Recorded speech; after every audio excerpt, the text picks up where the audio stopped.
Ladies and gentlemen, hello and welcome to the Bad League Bad Pods podcast.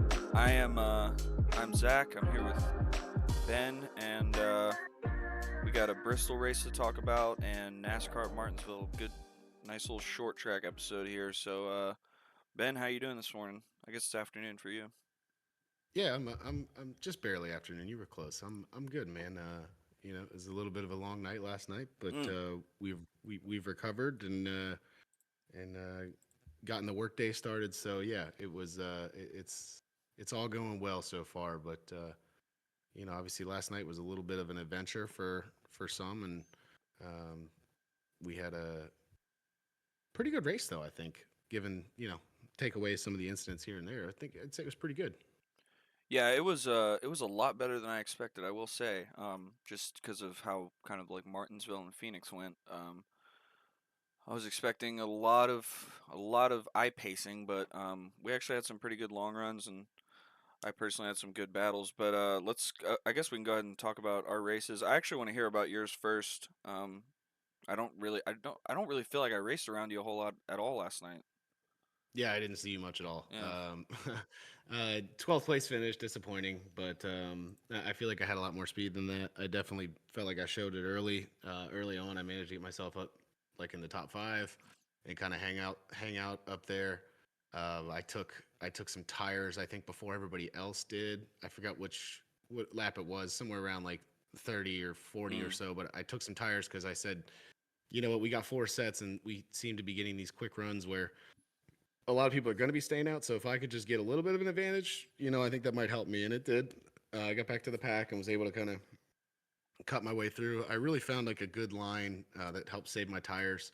That there was like a bottom seam that I was able to kind of split and easy off. So it was about a lane up off the bottom. I wasn't truly running the bottom. I was running about, like a lane up off this little seam. But funny enough, as the night went on and the sunset and the lights came on, there was a period in the race where I literally couldn't see the seam. It disappeared. The line that I was running had completely just disappeared off the track. So that got a little tricky for me. But yeah, I felt like I was able to move around when we needed to and get some speed. Um, Again, I felt positive with the way that I ran, and just happened to get caught in a couple incidents, and finish the race dealing with a pretty broken car. I had to take a fast repair pretty early. I think at one point I went in really high on entry, and I did the thing where you just catch the brakes too late, and you're trying to do everything you can. You realize it, you do everything you can to not hit the wall, and I spun it sideways. I locked it up. I was sitting up there next to the wall. Caution came out. A couple cars went by me. Everything was good, and I got drilled. And unfortunately, had to take that fast repair. The wheel was at about 90 degrees to the left after that. So just unfortunate. I mean, I put myself in that situation by spinning, so it's not like I can get too upset at someone going full bore into turn one or turn three and having to realize there's the car sitting there while maybe they were Right. side by side or whatnot. I didn't even go back and look at it. I don't even know who it was.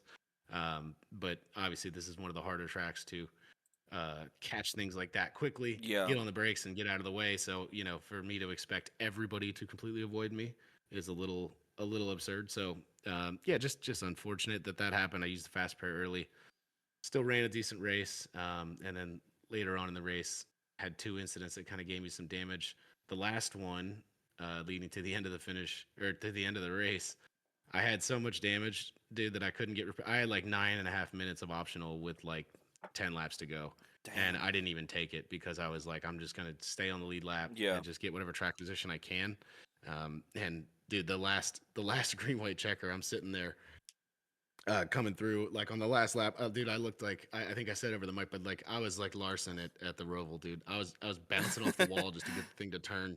Like I think like I mean I might have gotten the Christopher Bell penalty if we were real NASCAR, because like on the last lap, I mean, I'm literally just slamming into the wall all the way around 3 and 4 just to get it to the finish line, just to finish. So Well, 12th yeah, place, I noticed your you interval know. is 7 seconds behind the leader. Everybody else is like within hmm 3.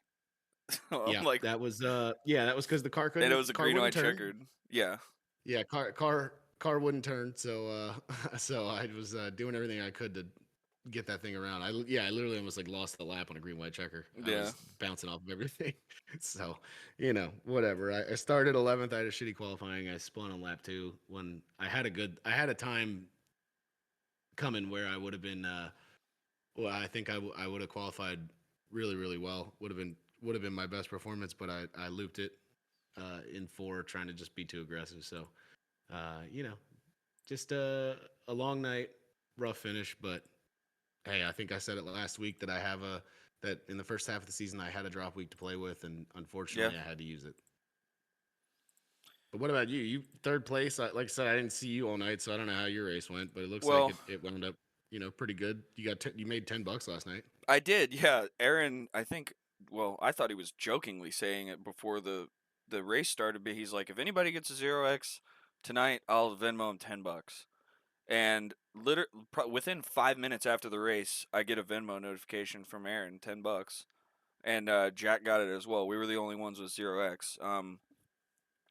So that was interesting. I'm now the second highest paid driver in CRS history, behind Jack, who's made Wow. 11 this season. So Oh yeah, that's he great. got $1 from something else, but yeah. You're right. So I forgot what that was, but you're right. That did it happen. was something I can't remember, but in any case, yeah, I had actually a really good race last night. Qualified third. Jack had the pole again, but got up there 3 or 4 laps into the race and made a pass on him. He just kind of bottomed out and got loose while the sun was still out, and got up there, had the lead, had control of the race, and then probably on about lap 70, Jack and I came into the pits. He was behind me, and he dove down in the pits, so I made a late call to go into the pits, and then I got a commitment cone violation because I didn't know where that cone was. So I then went to the back of the pack, which wasn't the end of the world, but I think the biggest thing for me was I lost control of the race in terms of where Jack was because we were on the same strategy. And it seemed like when everybody's tires were equal, Jack and I probably had the best pace just from the gaps we were pulling and stuff on those kind of longer runs. So that was a bummer. I lost the track position to him, but we eventually both made our way up to the front. And on that one long run from like it was probably like lap 190 to 135 or something like that. It was probably 40 or 45 Wow. laps. Um, 90 to 145. Yeah, was it really? somewhere in there. Yeah, Somewhere yeah, in there. somewhere in that. Yeah, But something like that. He and I were just I never really got a nose on him, but we were having some great side by side racing for probably 25 laps or so of him just, and we were moving around a lot. You know, one corner I'd run the bottom, he'd run the top. Next corner he'd run the bottom, I'd run the top. Like the track was so cool last night. I haven't been at Bristol on iRacing where you can run the bottom and actually make it work. I feel like it's always the top. Um, hmm but last night, both lanes were really equal. I think while the sun was out, the bottom was a little bit more dominant. But as the sun went down, you could run that top and make moves and yeah, defend your completely agree. position.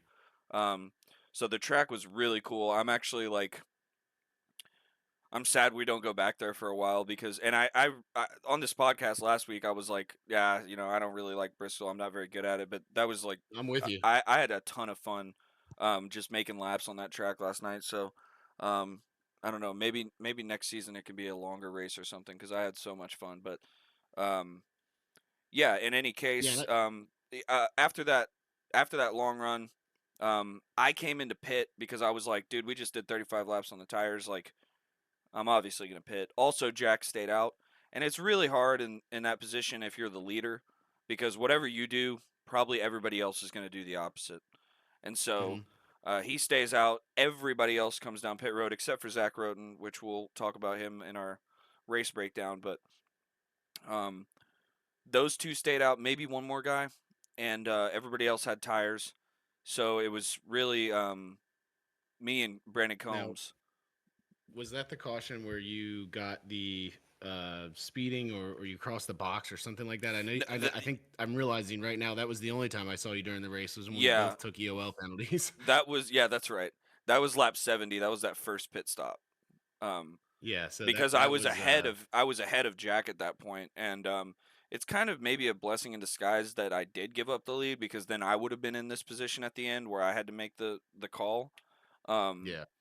and I probably would have pitted anyway because just tires did mean a good amount, like when you're talking about a 30 lap difference or so. But um, yeah, so Brandon Combs and I were the first cars on those new tires, and I think it was Roten and Donnelly, I remember, and they were up there, and Jack was saying like, "Oh, y'all got to hold them off." And just with new tires, it's never gonna work. So Combs and I got up to the lead, and I restarted that final overtime second, but he got a great jump on the restart, and so did Dylan Mhm. Perry behind him. It's really hard to restart on the outside at Bristol in iRacing at least. So ended up third. I'm pretty happy with that. Um, Yeah, absolutely. so yeah, that was my race. What do you got?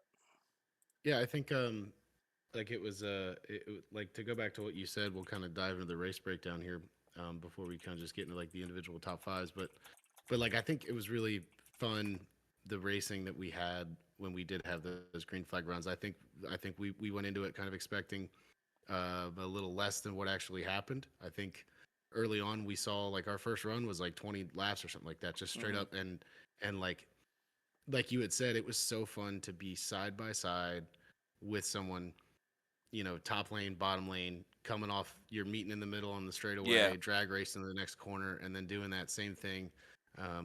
I do feel like the bottom kind of went away as the night went on. The top really yeah, did become dominant towards the end of the race, which again changed everything. But man, early on, like I had some races. I know I was side by side with Dylan for a while. I had some good racing with Donnelly, which I think I do every single week. I had some side by sides with Austin for a while. There was a point where him and I were just battling so much that it was kind of one of those situations where we're just side by side so much. Someone shows up to the party, manages to pass us both, and we're still sitting there side by side battling, and we just lost a spot together. So like, like it was kind of cool to see how that unfolds. But yeah, like the racing seemed to be a lot of fun. I know personally, I said last week I'm not very good at Bristol. I yeah. didn't think I was coming into the night. We I did a both were shit good bit of talking practice over the ourselves. weekend. Yeah, dude, and Yeah, like I did a good bit of practice over the weekend and tried to learn the secret sauce that I had talked about running Bristol, and I really felt good about, um, how much I had learned and improved at that track yeah, versus in years past. So um, it was cool. What do you think about like some of our extended runs, some of the ones we didn't expect, especially that semi long one later in the race?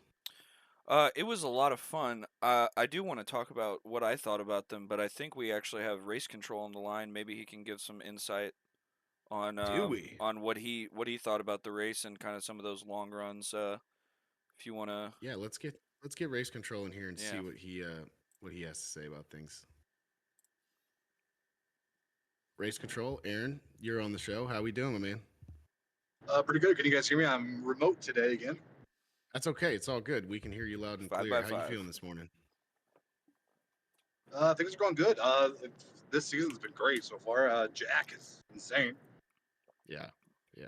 It's getting I don't know annoying, if you isn't it? guys have talked about like how, yeah, I don't know if you talked about his greatness, but it's just insane. He's just running away with everything. Those dirt Yeah, guys are just on another level. Yeah, they're really yeah. good, and they had a lot of speed last night.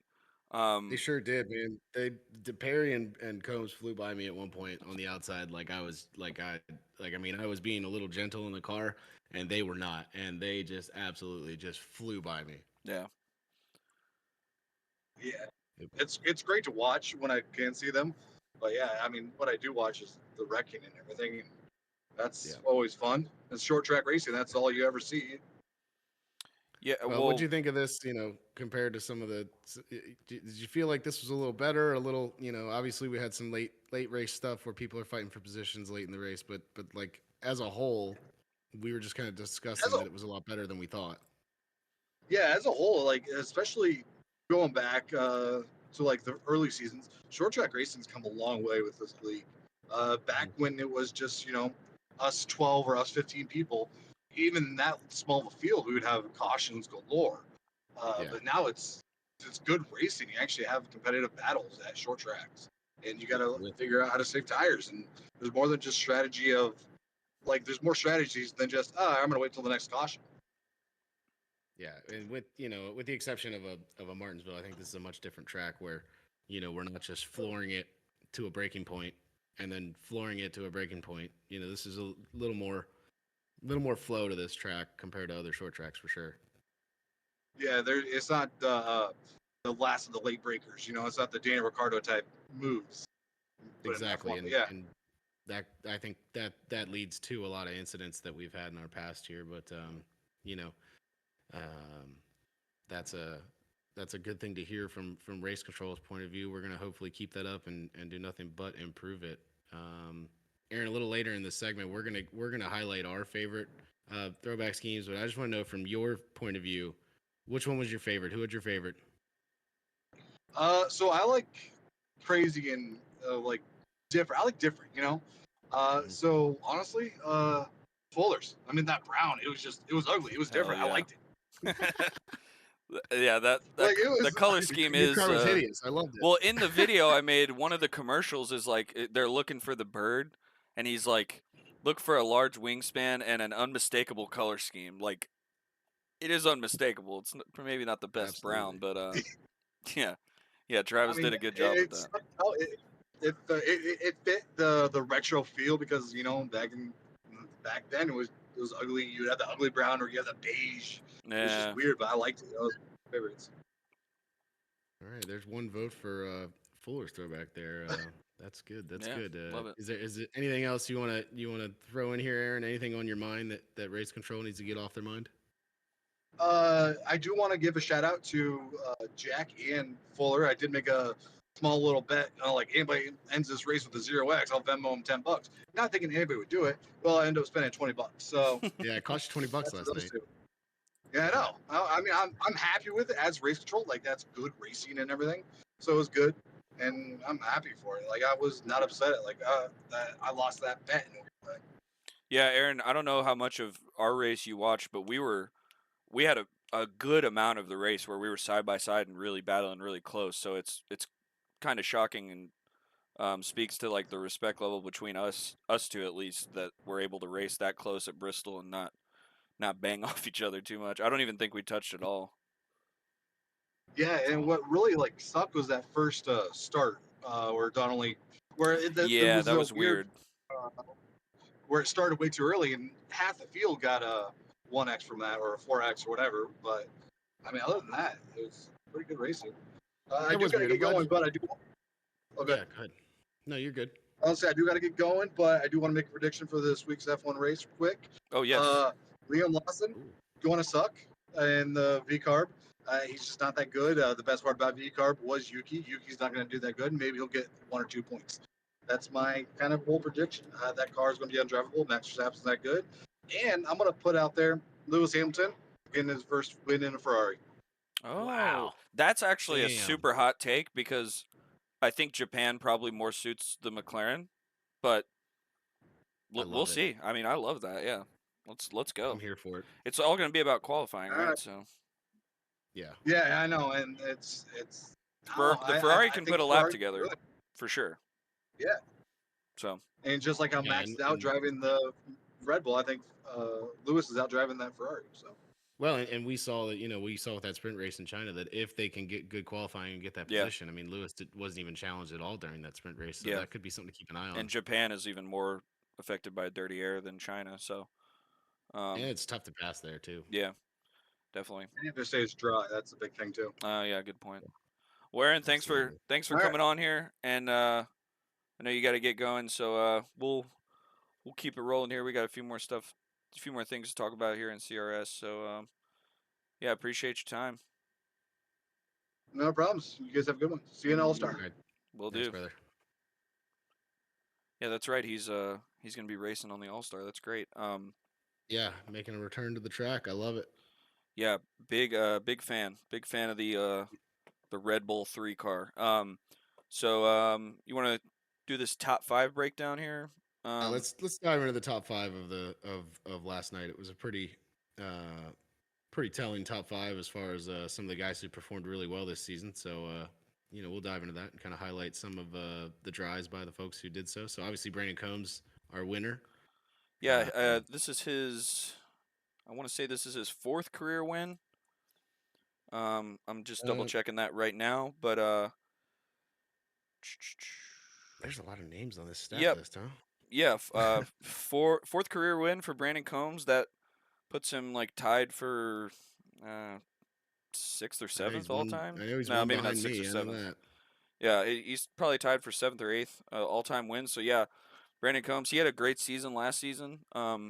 Finished 3rd in the points as a rookie. So or 4th in the points. Judd barely edged him out there for 3rd, but he had a really good season last season, getting 3 wins and continuing that this season. Yeah, and like I said at one point in the race, man, him and Perry, who of course are our top two.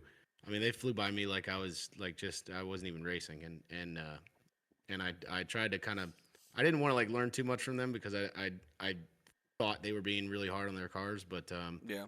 they did a good job to manage that. I know also I think on that last restart, I believe Jack was up there on like 20 lap older tires No, or it was something like like that. So Brandon had a 30 or pretty good 40. advantage.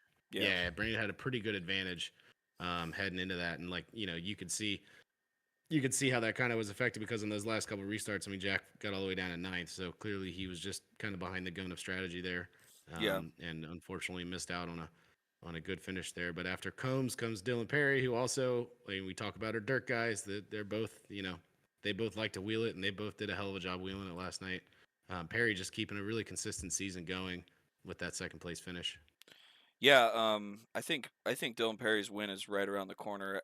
I want to say it was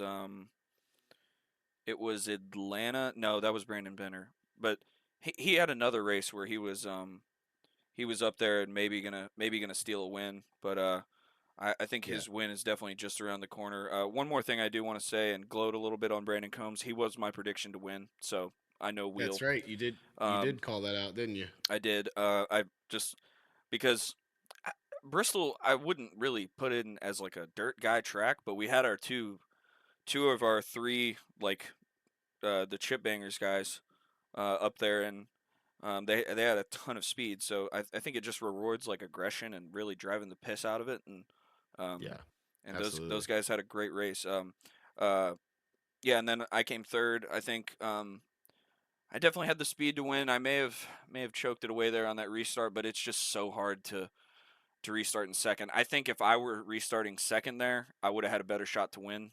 Or not restart. If I were restarting 3rd, I would have had a better shot to win. But yeah, I mean, I led a lot of laps, and Yeah. yeah, Did you get? come home Did third. were you your final restart was that inside or outside lane? It was outside lane. That was another thing. If I Okay. was on the inside, I think it's a little bit easier. But the leader's like in the blind spot. If I had triples, Yeah. maybe it changes too. But I don't. I just have one big screen. So um, yeah, it's always Yeah. tough to start on the outside, really at any track. But last night seemed pretty tough. Yeah. So we had yourself in third. We already kind of Yeah, touched on your race and yeah, whatnot. Owen brings it home in fourth. A good run for him. He's just kind of just quietly creeping, yeah, just getting good finishes and rebounding from a tough start, which is what he needs. So a good solid run from him. I know he had an up and down night. I know at one point I saw him really falling off the pace, and his car was borderline like undrivable. I may have accidentally tagged him and helped him touch the wall at one point. mm, So like I saw Owen kind of all over the place. So I'm sure he's very happy to bounce back and get a fourth place finish out of that. Yeah, obviously he's quick there and has speed. Had one of the faster laps of the race. So what we kind of expected from him, and a good solid finish. And rounding out our top five, Hoffman, who was my pick. mm. I'll take my pick finishing in the top five for sure. Yeah. Uh, Led some laps too. but yeah, just a solid night from him as well. I believe he may have also been kind of hindered by some strategy choices. Yeah, definitely. Those guys stayed out. Um, to kind of get the track position. That was when Combs led his first laps of the race as well, and then when Jack and I were coming on new tires at that point, and Dylan actually put up a really good fight on like 20 lap older tires against me and Jack, and that Mhm. actually that kind of separated Jack and I a little bit more and kind of forced me to get on my tires and destroy them for that long run. And then I couldn't ever get past Jack again. So yeah, he had a good night, and maybe jumping ahead here, but that was one of my favorite throwback schemes, vibing in the Ritz car. Yeah, So no, we can actually roll right how into about that that. segue? So yeah, that was pretty smooth. Earlier in the week, I remember seeing in the league chat Cody making a suggestion of, hey, you guys should do like a tier list. Make a tier list takes a little bit of time, so what we kind of agreed on here, we're gonna do a little top three of ourselves and our favorite throwback schemes of the night. A lot of guys participated, which is awesome. Obviously, Yeah, some guys have their set schemes, and we don't expect everybody to do so, and that's fine. But yeah, a lot of guys participated last night. A lot of cool schemes, cool looking cars. Jack was able to get some really good photos for us. So, as do always. Yeah. you have any honorable mentions on your top three list? I think I have one, and then my three. But do you have anything honorable mention to start before we dive into the actual top three? Yeah, I'll say the Judd and Owen combo and the Ben and Christian combo. I was super pleased with that. I don't know if any of those are making my top three. The scheme Christian ran looks super good just as a paint scheme.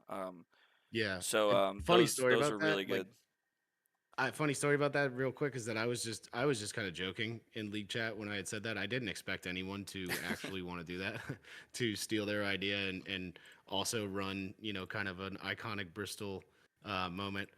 Obviously, theirs is a little older and has a lot more history to it with Jimmy Spencer and Kurt Busch. Those two Yeah, really were big fans of each other. Um, but I mean, any diehard NASCAR fan who watches the Xfinity Series remembers that crazy finish in yeah. 2021 with Cindric and Allmendinger. So, Oh yeah, um, I just kind of threw it out there as a joke and was just you know s- just throwing it out there. And Christian came through and was a good sport and did so about it. And there were a couple times last night where we almost made it a reality. We almost repeated history. Christian and I raced pretty tight for a couple stints there, so that was a lot of fun. But you nailed it on the head. My honorable mentions as well were the combo schemes of the iconic moments with Judd and Owen, and then myself and Christian. I was kind of on the same page there with that. So let's get into number three mm. for you. Who's your third best scheme? So my third best scheme. Um, this is a very simple scheme, but I am a sucker for the color yellow. So Ah, I'm gonna go with Donnelly, the Juicy Fruit Mustang. Um, love it. yeah, yellow is my favorite color, and most of there's hard to find a yellow paint scheme that I don't like. Also, yellow and blue, the combo of that is outstanding. That's probably why I was a Chase sexual for a while because of the yellow and blue. But yeah, I'll go Donnelly, the Juicy Fruit 41 for my number three. What's yours? My number three was a bit of a tie, but you prevailed in the tie. Number three was yourself, Nice. partially because I called it last week and I didn't even mean to do so, but you said something about a throwback to a sponsor, and I immediately thought of those old brown It's Southwest planes kind of and how obvious, right? Because how much I loved them, and yeah, I I thought it was cool. It was a really excuse me, it was a really cool look. The car looked really good under the lights during the daytime. It kind of looked like a turd, but a little bit. once the night came and the lights came on, that color really shined. And it was I think it was just a mixture of like the daylight and the setting of the sunlight Yeah. that made it kind of look turd-ish. But Well, yeah, it's once the brown, lights so came on, looked good. Yeah, well, that's a good point. yeah, and Yeah. Travis did such a great job with that really quickly. So just again, another thanks and a shout out to him. The black hood I was not sure about, but on track it looked so good. Um, Yeah. so I think honestly, Added a little character. I'm gonna run that scheme again, even not on a throwback week. Like I love it. it's too good to only run once. Um, It's too good. yeah, I'm a big fan. Probably, like you said, probably in a nighttime race, but um, Yeah. yeah. Uh, So Number 2, what you got? Number 2, I am going with the Casey Kane throwback from Jack. Nice. I liked it initially, but then I obviously saw it a lot during the race. We were racing around each other pretty much the whole night, and Mhm. I noticed like it's a Toyota sponsorship, which is such a great throwback to Casey Kane's paint scheme because that was a Dodge sponsorship. So Mhm. um, when I first saw it, I was like, oh, that's kind of weird. He chose Toyota for the sponsorship, but that's such a perfect like throwback because the original one had the manufacturer on there too, and it looks really good with the chrome wheels and the obviously the number font too. So Yeah, he nailed the number font. yeah, It was cool. so that is my number 2. Um, for me, my number 2, a little bit of a tough choice because there were a lot of really good ones. But I think my number 2 probably going to go to Dylan. I love that Yeah, junior car. It's a so just simple a but great, iconic. yeah, simple but a great scheme. Oreo vibing in the Ritz car, whatever you want to say. It was awesome. Big fan of that. So that's my number 2 there with Dylan. And number 1, who was your favorite of the night? So I do want to give another honorable mention to Nick, but I feel like that's kind of a I was boring gonna do one. the same Yeah, thing. I feel like You it's kind of can't. boring to say number 1 because that's such a. It's just you see it a lot, you know. Yeah, but I mean, it's iconic, man. It's Jeff Gordon and the Flames. Like It it's is. I mean, it looked really his good. numbers 24. Like Yeah, it's perfect. works perfect. But yeah, my number 1 is gonna be Dylan's. I was behind him for a little bit. It's a sweet color blue, and I think it works. Obviously, he's number 8, and yeah, he runs that number font. So I mean, it was a great scheme, and yeah, that's probably my favorite one from the night, other than my own. But I didn't want to put my own on the list. Yeah, that makes So sense. Yeah. yeah, what's your number 1? My number 1 goes to Travis. I love that scheme so much. Oh yeah, that's a really good one too. Our second ever in hand number car of the night. But yeah, that car just looked great during the day, under the Yeah. lights, everything. I love that throwback again. A throwback again. He's number 19, so it was a perfect throwback. Yeah, perfect to a T. I loved it. Yeah. I thought that was my winner for the night. Um, but yeah, it was. Oh, also, I did want to bring this up. This barely missed out on my top 3, but Um, Cody's scheme, like Yeah, on just the outside of mine too. on the original scheme, it says Stevens Pontiac on the Hmm. side, and his says Cody's Celsius, which I think is brilliant. And then instead of the horsepower on the hood, he has 10 calories. So you could tell he really worked hard on that, and it's like an old fashioned kind of boring looking scheme, but it's just done so well. The number font's perfect. Like, Yep. um, yeah. So great job to him on that one. Um, Yeah, it was like I said, everybody did a really good job. I think we had a lot of good looking cars out there for the guys who did do the throwbacks. yeah. I mean, even just picking a top 3 is slightly savage because there was a lot. There was a lot of good ones. So successful throwback week for sure.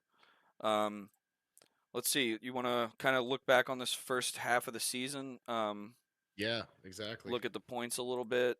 So Jack obviously has a pretty solid lead up at the front over a race of buffer there between Dylan and myself. I'm only 7 points behind Dylan. Um, but yeah, what are you kind of looking at for this championship battle, and then what else do you notice from the drop weeks? Yeah, I think the championship battle, it was a big night for Dylan. Yeah, It was obviously a drop week so far for Jack, but it's not never a bad thing to have to drop a 14. So yeah, there's a possibility if he has a bad race, he can get that back. It's definitely tightening up a little bit. And just one of the things I noticed that I thought was kind of cool was that last week we were talking about this really really tight race from like fifth to 15th or something like that. It spread out a little after last night. There were some moves that had changed that had happened because of that. So um, it was pretty cool to see kind of how much last night affected things, and to see that middle race. It's still pretty tight. If you look from like yeah.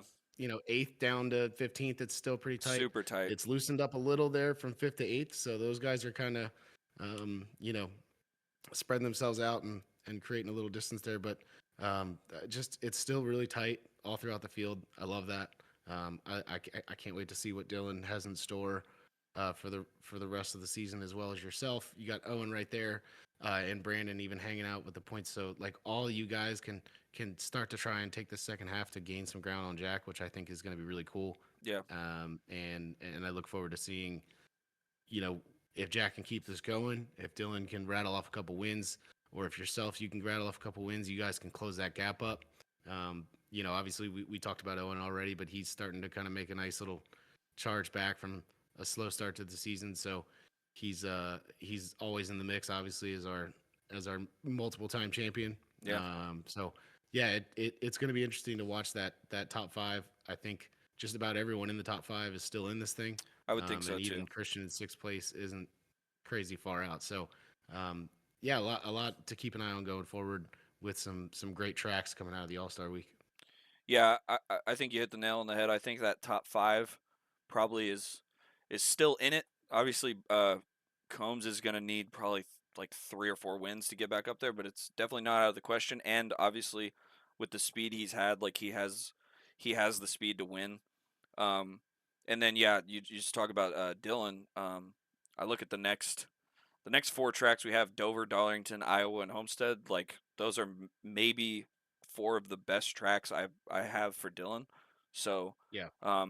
if he could win 2 or 3 of those, or even maybe just win one but get a lot of really good finishes and finish ahead of Jack, he'll close up that ground quite a lot. But obviously Jack has a lot of speed in this car, and um, if he can probably, I think if I were in his position, I would think, okay, I need to finish top 5 every race from here on and win 2 or 3, and I should be good. So he's definitely in Yeah. a great spot heading forward. I think for myself is kind of the same with Dylan. I probably got to win 2 or 3 and have some really good finishes ahead of Jack. But we've got some good tracks coming up. I think Dover and Darlington are pretty good for me. But You do I, have Watkins Glen as well. So yeah, Watkins Glen. But that is kind of that is the road course that I have the smallest advantage on, just because hmm um, people love that track, and it's not a super complicated road course. So um, I usually get challenged there quite a bit, but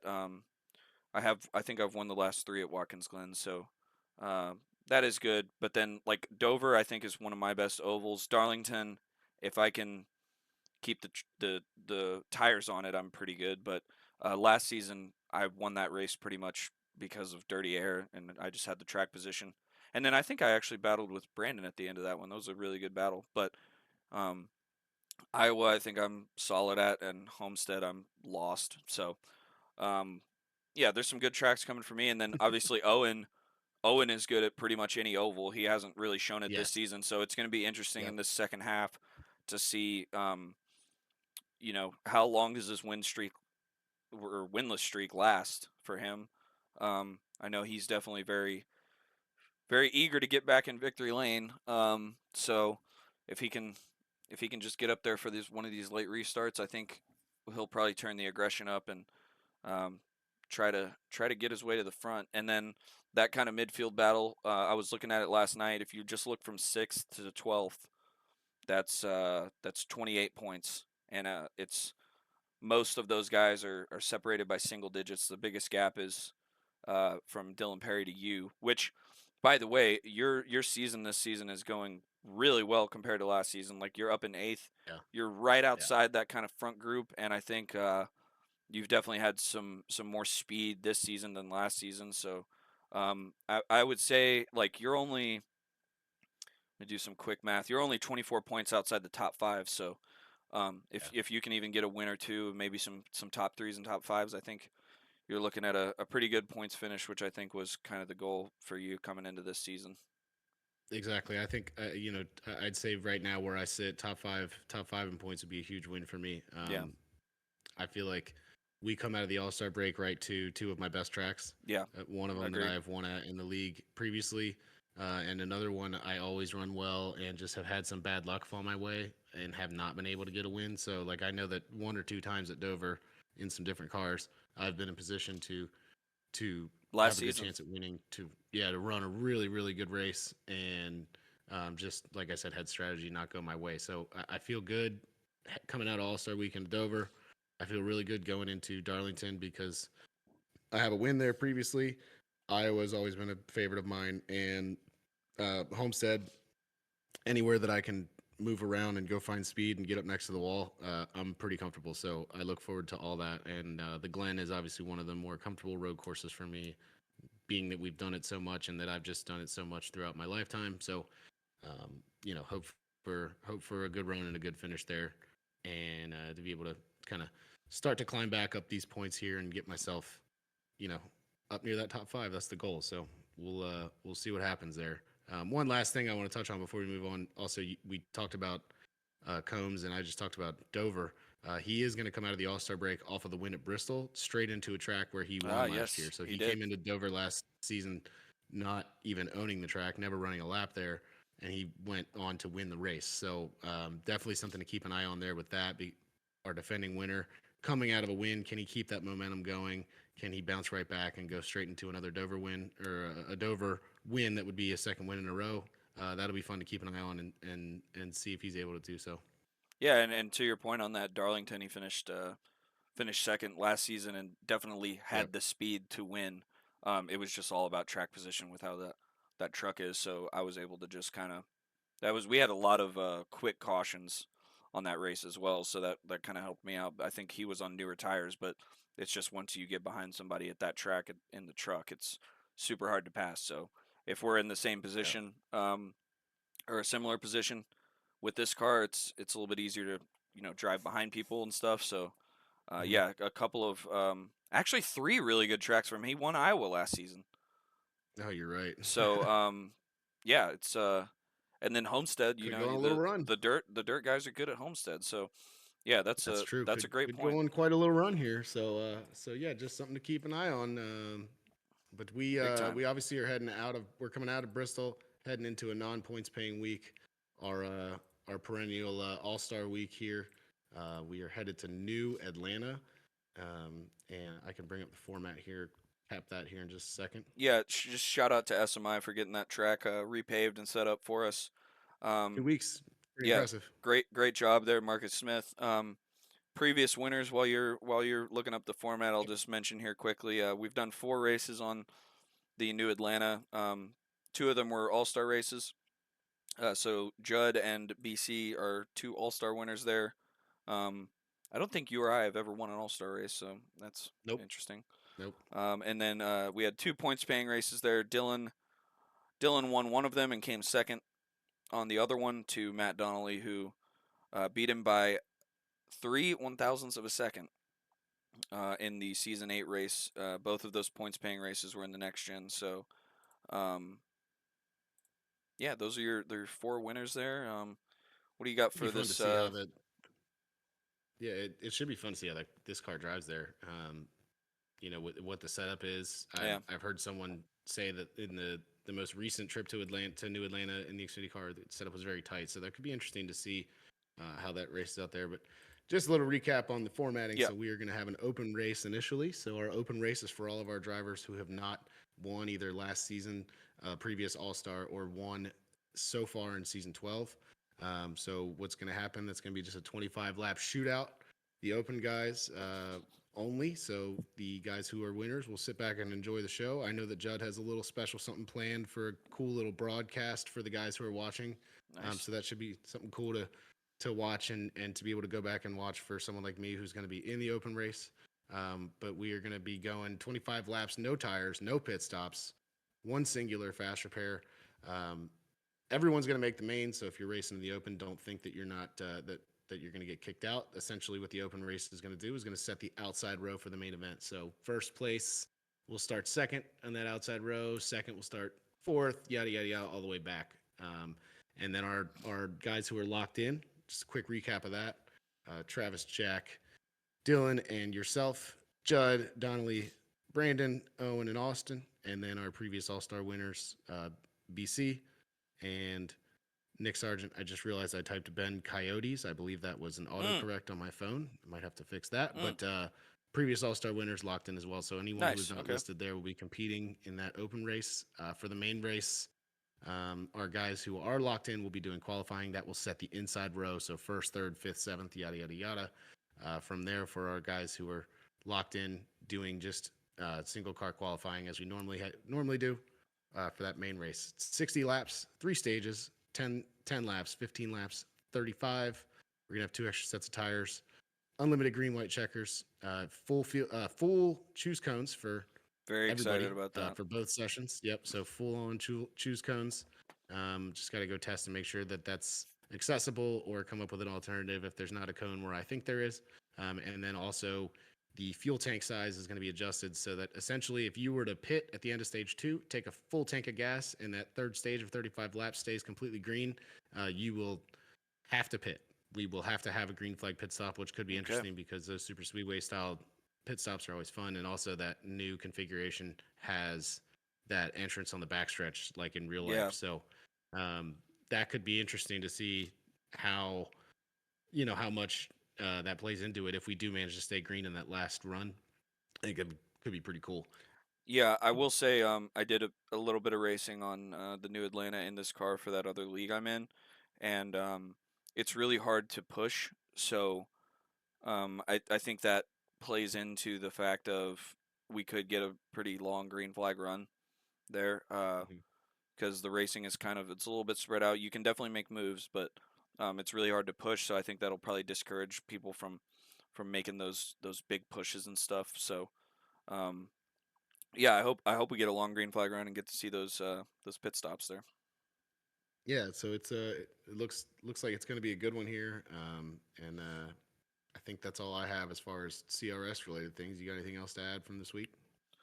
No, I'm just looking forward to All Star Week and getting to. I love watching the open races. And yeah, it's gonna be cool for Judd to be broadcasting it as he plans to do. So let's get into some NASCAR here. I'll let you start. I mean, probably the big elephant in the room is the Xfinity race. You want to kind of go over your thoughts Ugh. on what on how that was, or do we not even want to talk about it at all? Yeah, we don't have to spend a lot of time on it because I think everybody else is doing that for us on all the Yeah, other big podcasts. But I mean, just kind of a shit you don't want to see really. Just yeah, kind of a messy finish, a dive bomb from 4 car lengths from back to just Sheboygan. take someone out. Yeah, and it was Austin Dillon level type stuff. Yeah, I did see this morning. I believe he got penalized he did. Yeah, like 25 grand and 50 points or something like that. yep, So that's a pretty hefty penalty for doing that. But I mean, it's deserved. I thought it was just funny that he went out and said that you don't want to do that, but I had to. yeah. But like you didn't The have quote to. was, I absolutely had to do that." Yeah, which is crazy because no, you didn't. Right. You could have just At finished all. second. Like yeah, and then you wouldn't have torn up your car, you wouldn't have torn up your teammate's car, or like the other 9 cars, 10 cars that got involved in that shit coming off the corner. So like, and it just sucks for someone like I think I saw like Jeb Burton was interviewed about it. Smaller team, a guy who goes out there and works his ass off just to Yeah, get somewhat decent finishes every single week, was having a good run and got caught up in that crap. Now his team is trying to fix a car that they don't have the resources of the big teams and whatnot. So yeah, like it sucks in the Xfinity series when you see something like that completely avoidable affect other teams in that way yeah. along with his own team. So yeah, just nasty. You just Silly. don't like that stuff. Yeah, one of my favorite quotes from the podcast realm around this was Freddie Kraft on DBC, and he's like, you know, at this point, if the kids can't play nice, take their toys away. Like, I mean, we Yeah, all want to see more Martinsville races because Martinsville's great. But if this is what this race is, which over the past few years is it's what it's turned into, I mean, why are we even going? You know, yeah, because I mean, the format's the format. It's not going to change. And as long as you have this format, you're going to have that type of racing at a place like Martinsville. So, you know, if they can't play yeah. nice, then we just can't do Something Martinsville in the Xfinity Series anymore. something like this in the fall, like okay, I get it. Maybe Sammy Smith's going for a Final Four. Well, even that move, Obviously, that move is still yeah. I just mean, absurd. I'm not justifying it, but like this is the kind of stuff you'd expect to see in the fall race, not the spring race where we're Yeah, 7 or 8 races into the season and you're seeing that kind of crap. So that's another thing where it's like, not like it's more okay in the fall, but it's like, you know, a little more understandable, I guess, to say, you're going for it all there at that point. Whereas right now you're like 7 races in, like what are we doing? yeah. Austin Hill sneaks through, steals the win. Sheldon Creed finishes second. Go figure. Well, And I meant to look this up for this podcast, but I completely got a little sidetracked. But I want to know who's our Sheldon Creed and CRS. I'll have that in the near future, because yeah, just crazy. That was what his 14th second place finish yeah, without a win. Like that's nuts. And then real quick, I just want to touch on too.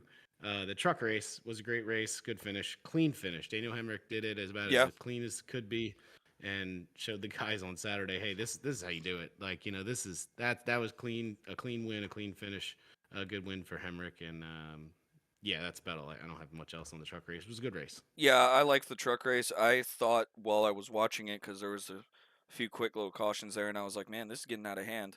And then I watch on Saturday, and I'm like, oh no, this is out of hand.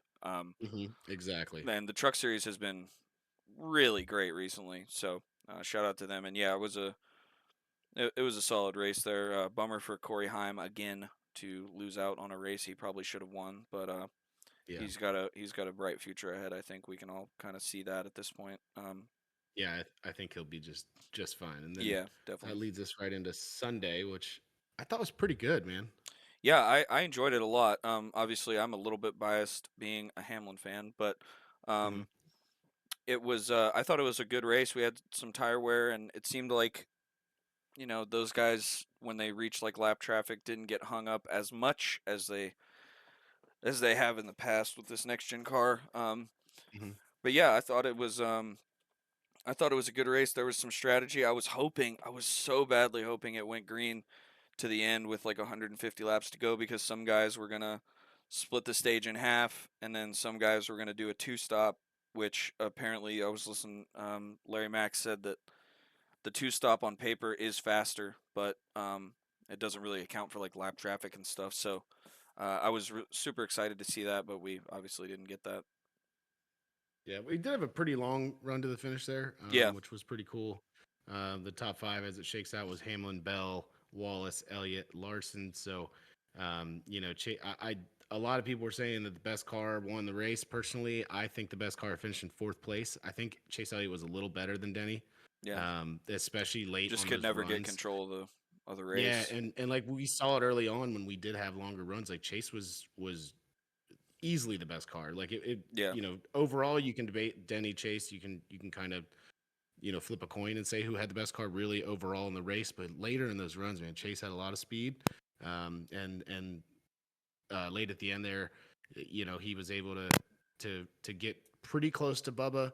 Bubba did a good job holding them off, and they were cutting through lap traffic. I think every time the Chase got really close to Bubba, in the same sense that every time the Bubba got really close to Bell, some lap traffic would get in there, and they would kind of lose that gap and have to do that work again. So it was pretty cool to keep an eye on that throughout the end of the race. I had a lot of fun just watching the gaps on the left as they're showing the yeah, race of seeing, is Bubba closing in on Bell? Is Chase closing in on Bubba? Is someone going to make a pass here in this in the end of this race? I think Larson was a good bit back from Chase, so yeah, I think he was almost out of the question. But yeah, I thought it was really cool watching at the end there that there was a chance we had a really good battle for second on our hands. It didn't happen, but it was cool to see. Can these guys close in these gaps? Can they get up there and try to make a pass late in the race? And I think I think Bubba said it himself. Like he's like, yeah, I could have shipped it in there and gotten to Bell if I wanted to, but I think his quote that I loved was, "Cup guys know how to race." So yeah, you love you love a good finish like that. Love not seeing anything stupid happen on Sunday after what happened on Saturday, and that someone who was very critical of what happened on Saturday. 2 guys. I mean, Denny won the race. Bubba didn't do anything stupid after being openly critical about it. So yeah, you love to see that. yeah. Um, I another thing I had noted down here was like you would comment on the tires. one of the things I noticed was like I don't mind. Like I know it took a while for the track to rubber in and for the tires to start showing that wear Hmm. and to slow down, but like I really don't mind that wear in period if it works, right? You know, Right. in the past, I feel like watching next gen races at Martinsville, we've had a lot of situations where we're watching guys going around and around and around, and we're just kind of waiting for the fall off, and it never comes. And guys are able to stay out on like crazy old tires and still manage. You know, we had guys who stayed out, guys who took tires. You saw a lot of guys cutting through the field because of that. Like it definitely mattered. It was definitely better than it has been in the past at Martinsville. I don't think it's perfect yet. I still No, think there's yeah. some work to do, but I think it was definitely better than we have seen in the past in this car. Yeah, I agree. I think for me, the biggest issue is how wide our tire is, which is unfortunately, I think, not able to be changed. And then Yeah. I think if you add 100 or 200 horsepower, then that could kind of overcome the wideness. Also the shifting, but for whatever reason, we can't get rid of the shifting. I don't even know if they're trying to do that, but I Yeah, feel I'd like love to see like that's I'd love to see just like one race, just try it out of like, hey, like I don't know if there's a way you can just not use fifth gear, but like keep the cars in fourth and like let's just see what happens. No downshift, no, like just fourth they're gear. shifting from Everybody, fourth to third. exactly. They're not even using I just fifth. want to see, you know, because we saw at Wilkesboro like there was no shifting, right?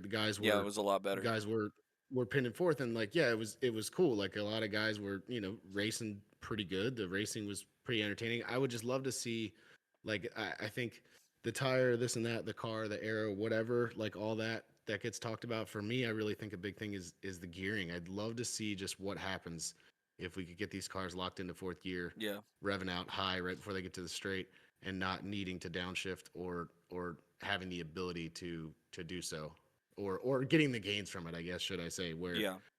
I don't know if there's I don't know anything about any way of mandating that or making that a thing, but it would just be kind of cool for me to see what that does. I think it would help out a lot.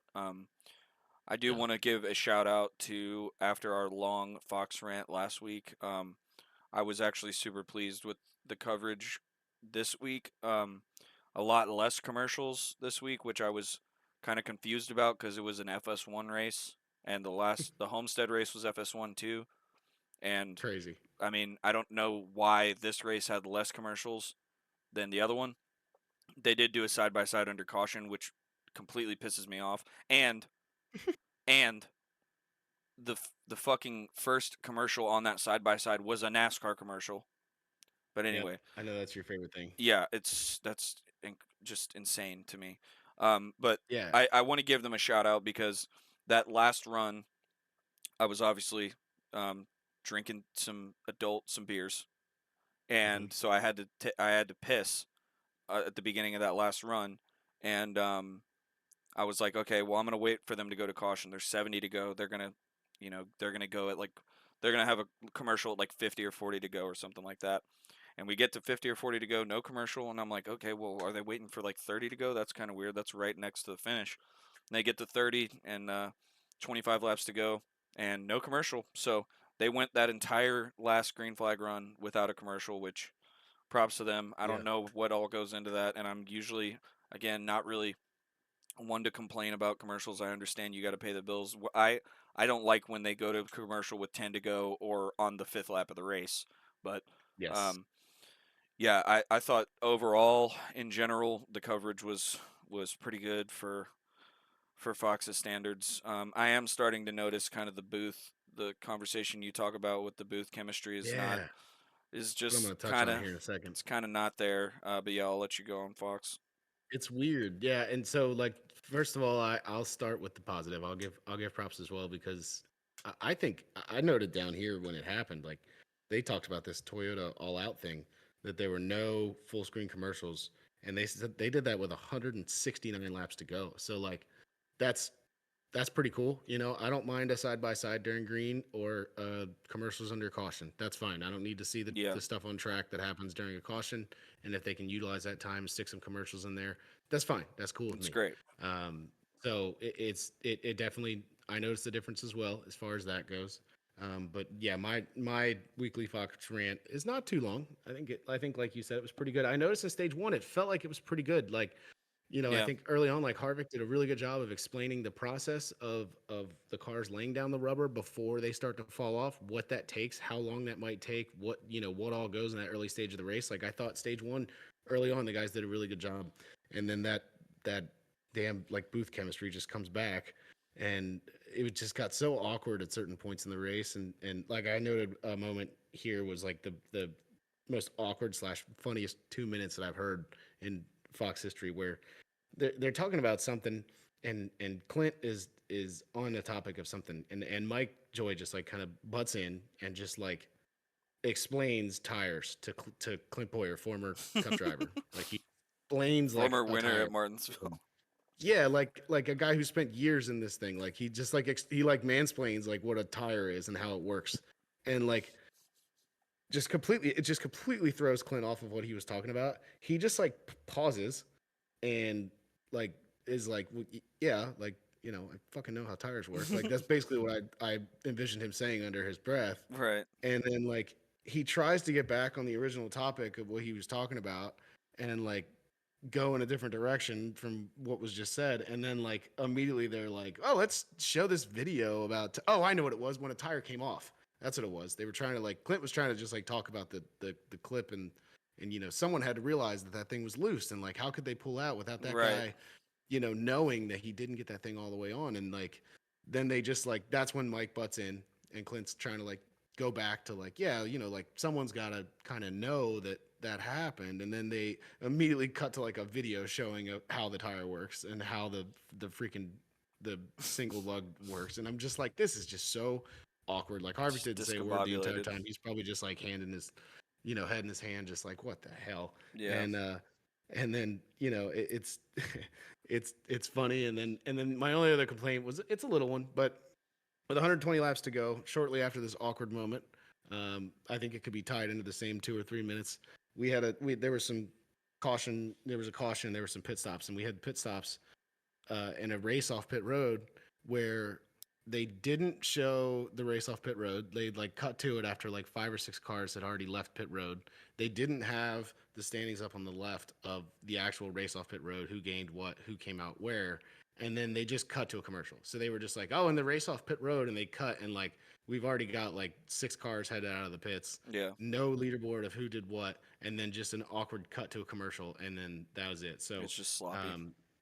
yeah, that was it, and just so every week, I just say the chemistry's just weird, the chemistry's off. And the last note that I had regarding that is that the CW broadcast, I think it's awesome. I think That's Adam great. Alexander's phenomenal. I hope that one day, don't get me wrong, Mike Joy has been great in his time at Fox, but I think he's losing it just a little, just a little. I hate to be critical of him because I love him, but like, Yeah. hopefully one day Adam Alexander can become that play-by-play guy, because he's fantastic. And him, Parker, and McMurray, like they have that chemistry already. They just started doing this, and they have that chemistry Yeah. figured out better than the Fox booth. So Yeah. The shout out CW to is, CW. Their yeah. broadcasts they're awesome. They do a good job over there. And hopefully we can learn from that going forward. I think Jamie and Parker are awesome in the booth, and they complement Adam really well. So I think that's huge in the chemistry, and something that we don't have on the Cup side right now, unfortunately. Yeah, the CW. I guess the people in charge of it are like the NASCAR productions. That's how I understand it. But like they were not at the racetrack on Martinsville. You couldn't tell. Like however they have that set up. I know the Truck Series Yeah. does that a lot, and you can so easily tell they're not at the racetrack. Oh yeah. But Yeah. with the CW, like their broadcast is so good. The energy is great, and yeah, I mean Parker and Jamie. It doesn't even need to be said how good they are. Like it's so obvious that they're so locked in and tuned into what's going on, and Yeah. they can explain, you know, to anybody, you know. And I really liked in that broadcast at the end of the race when there was that, you know, the shithousery we had. Parker was Yeah. very critical of Jesse Love, like, or not Jesse Love. What's his name? Sammy Sammy Smith. And he's like, yeah, that's just too much for me coming from that far back. You know, that was a bad move. It was a dirty move, and like he didn't really hold back at all. So that I really enjoyed that. Whereas I think like Fox, I don't know if it's just the style of broadcast they want to give, but they're never critical of anybody. You know, like Yeah. you watch a truck race and Michael Waltrip's always like, yeah, yeah, man, he's trucking over there. He's having a great night in 23rd. Like, Daniel Dye. yeah. Yeah. So, Yeah. and I think that's kind of a general Fox thing. But Well, yeah, and like I think something cool too is that like, you know, in that CW booth, like you have Jamie who has a ton of experience in the series and was always a very clean driver, very successful, yeah, and has always been very modest in his opinions and his thoughts and very well spoken. And then you also have Parker who literally just did this last year. Like yeah, it's not like a driver who stepped out of the car a while ago and is kind of out of touch with you know what it might be. Like, you know, like sometimes if in the old Xfinity broadcasts, Fox brings in a guy who raced in the Xfinity series and hasn't done so in like years, right? So right, they're a little out of touch with what's going on. Like Parker is still a part of that garage essentially. Like he's, you know, I feel like he's really good at talking to drivers and you know, kind of in the way that like Regan Smith is for Fox, where like he talks to a lot of the drivers, he gets a lot of information from the drivers, and you know is really good and connected with the garage. Where you know you got to kind of wonder with some of the guys, you know, like the Fox broadcast, like how connected you know are Clint and Kevin to the garage still? Like, do they? yeah. Obviously, Kevin's just I think fresh out of Kevin retirement. probably And is. Clint, Yeah, yeah, but you know, like you know what I'm getting. Like Parker, like that guy, he was just there. right. He still knows all these guys in this series, right? Yeah, So definitely. like I think that adds to it is having that you know fresh knowledge of you know really what's going on out there and a good understanding. As much as I love seeing Parker on the track and I miss him, I do love where he's at right now and think he's really good in the booth. Yeah, I agree. Well, up next we got Darlington Throwback Weekend. I guess we'll probably pick our like top three throwback schemes on the show next week. But Ooh, I like that doing the real throwback schemes. I like yeah, it. yeah, great job by the CRS admins to put the throwback weeks close together. I'm sure that was very thought out and planned and not a coincidence at all. Um, Maybe. so yeah, I'm looking forward to it. This race is usually one of my favorites of the season, and I think does the Xfinity Series not race here this weekend? No, they're there. Yeah, they're there. Are they? Because the Xfinity Series, yeah, I'm going Sunday. I have my ticket already, and I'm No, it is. I'm You're right. You're right. It considering is. I'm considering making the drive 2 days this weekend out there, and like solely one the Xfinity race is always a good time, but also the Xfinity Series is blowing the Cup Series out of the water when it comes to schemes. Like some of these Oh like lower yeah, budget yeah. teams whose sponsors are a lot more flexible when it comes to changing their branding and adapting to fit a scheme. You know, like take some notes, UniFirst, because like some of these freaking Xfinity schemes are awesome, man. The car that is the Nest that we have like the old Nesquik car, the Jeff Green car, the Winston, the Jimmy Spencer car, you know, like one of the old Jeff Gordon like Looney Tunes cars or I something think like we that. got Like a there's so Sterling Marlin many one as cool. well. Yeah, there's so many freaking cool schemes on Saturday. These teams knocked it out of the park. Shout out to the teams who are doing that in the Xfinity series. I look forward to Darlington every year. It's since I have moved down here to South Carolina, like I was a big Dover guy, and I've been to Charlotte and Daytona, but there's no better race that I've been to than the races I've attended at Darlington, and I look forward to another awesome week of that because it's such a great track. It's such a cool facility. You feel like you're almost like walking back in time when you go there because Yeah. everything's so old and like it's not just throwback weekend on the track. Like you really feel like you're, you know, at some old school grassroots racing when you go there. Not a lot of seats, like, and it fills up every single time. Yeah. Like it's just, it's a really cool experience. We'll have to get you out here for one time because No, yeah, it's, it's definitely on my list. yeah, it's a must see kind of place. Yeah, the Saturday the spring Xfinity race at Darlington is probably my favorite race of the year, just because Hmm. of the quality of racing. And then yeah, so you're for sure going Sunday, potentially going Saturday. Is that what we're talking about? Yes, potentially Okay. Saturday. It's like a little under an hour and a half drive from me, so I have to just decide if I want to make, you know, that drive 2 times this weekend, All right. Well, why there don't and you back, camp there? or just once. Because I don't know. I don't have I also don't have any camping gear. I mean, I have a big just enough need a trunk in tent. the Explorer that I could pass out. I could just sleep in the car, to be honest. You But could if you drink enough um, beers. yeah, well, that's a good point. But yeah, I don't know. I do like sleeping in my own bed, and when it's only an hour Sure. and a half away, it's Yeah, pretty it's hard to not. pretty close. It's pretty hard to not want to just drive home and go sleep in your own bed, right? So, Yeah. Um, so yeah, so but I am extremely looking forward to Sunday. I think I have like just about the same exact seat I had last year, nice. just before the start finish line on the front stretch in like row 30 or something. So it's you can see everything from up there. It's a great track for that, and it's always just so cool to watch guys how they run that track and old tires, new tires. Like that's one of the most electric things you can watch that you may Yeah. not get to see a lot on TV. Definitely. Is the difference out there, the fall off. The I mean, closing we're rate. talking it's like a 2 second fall off. It's crazy. So Yeah. Well, I'm definitely looking forward to hearing about your experience there. Good for you. You don't have to watch another Fox race. I'll probably watch it back just so I can find something to bitch about next week. That's Yeah. for sure. Well, I'm sure I'll come out of it with something. Yeah, fill me in. Give me something to complain about. I'm For here sure. it. For sure. Well, I think that pretty much covers it here. For everything, just over an hour. Solid episode here. It was a Stuff. good race at Bristol. Looking forward to All-Star Week. And yeah, you got anything else? I think I'm good, man. Cool. Well, thank you guys all for watching. Leave a review on Spotify. Hit the like button. Subscribe to my YouTube channel. And we really enjoy bringing you guys the podcast here every Wednesday. And we will talk to y'all next week. See you. Later.